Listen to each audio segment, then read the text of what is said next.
എല്ലാവരും വാർത്ത കൊടുത്തില്ലേ? ബാലഗോപാലൻ പറഞ്ഞത് സത്യമാണെന്ന് വിചാരിച്ച് നിങ്ങളുടെ ചാനലിലെല്ലാം വന്നില്ലേ?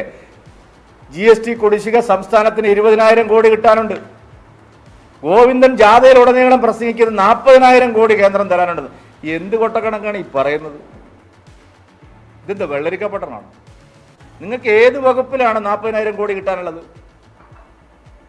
പാർലമെന്റിൽ MK പ്രേമചന്ദ്രന്റെ ചോദ്യത്തിന് മറുപടിയായി നിർമ്മല സീതാരാമൻ 750 കോടി രൂപയെ കിട്ടാനുള്ളൂ എന്ന് വ്യക്തമാക്കിയപ്പോൾ അതിനുശേഷമല്ലേ ഇപ്പോൾ അത്രേ ഉണ്ടായിരുന്നുള്ളൂ എന്ന് സമ്മതിച്ചത്?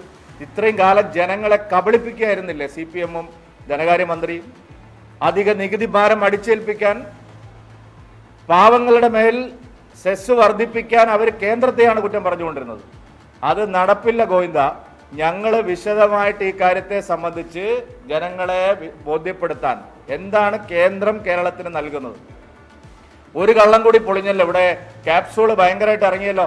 ഞങ്ങൾ CPM-ന്റെ ഗവൺമെന്റിന്റെ പ്രവർത്തനത്തിന്റെ ഫലമായിട്ടാണ് ദേശീയപാത വികസനം നടന്നുകൊണ്ടിരിക്കുന്നത്. ഞങ്ങൾ ഭൂമി ഏറ്റെടുത്ത് കൊടുക്കണം ആണോ? ഭൂമി ഏറ്റെടുത്ത് കൊടുക്കുന്നതിന്റെ 25% സംസ്ഥാന ഗവൺമെന്റ് നൽകാമെന്ന് നേരത്തെ നിതിൻ ഗഡ്കരിയും പിണറായിയും തമ്മിലുള്ള കൂടിക്കാഴ്ചയിൽ പിണറായി വിജയൻ സമ്മതിച്ചതാണ്. മാന്യന്മാര് ഒരു കാര്യം ഒരു ചർച്ചയിൽ സമ്മതിച്ചു കഴിഞ്ഞാൽ അത് നടപ്പാക്കും. അമാന്യമായ നടപടിയാണ് പിണറായി വിജയന്റെ ഭാഗത്തുണ്ടായിരിക്കുന്നത്. ഒരു സാധാരണ നിലയ്ക്ക് ഒരാളും അംഗീകരിച്ചു കൊടുക്കാത്ത ഒരു കാര്യമാണ്. ഇപ്പൊ ഞങ്ങൾ 20% തരില്ല എന്നാണ്. നാഷണൽ ഹൈവേ വികസനത്തിന് ഭൂമി ഏറ്റെടുത്ത് കൊടുക്കാൻ 25% സംസ്ഥാനം കൊടുക്കാമെന്ന് സമ്മതിച്ചതാണ്. അത് കൊടുക്കാൻ കഴിയില്ല എന്ന് ഇപ്പോൾ പിണറായി വിജയൻ എന്തുകൊണ്ടാണ് പറയുന്നത്?